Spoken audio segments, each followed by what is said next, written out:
Powered by the Montana Television Network. The 10 o'clock news continues on KAJ, Montana's news leader.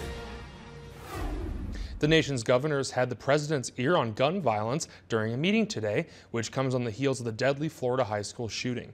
President Trump told the nation's governors he wants to take action to improve school safety by pushing for stronger background checks, increased access to mental institutions, and retribution as a deterrent for a would-be gunman.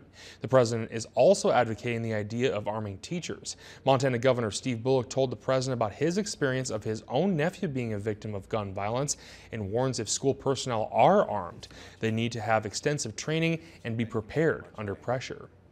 I want to make sure if somebody is armed in a school, that they have that training, that we know that he or she, it's much more, as I think you recognize, than just carrying concealed, that they have that training that I as a parent can say that this person under pressure will know what to do with a firearm before we start introducing the firearms into our schools.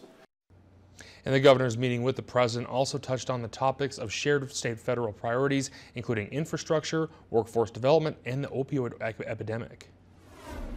It might not feel like boating season out there just yet, but Montana Fish, Wildlife, and Parks is gearing up for another season on the water.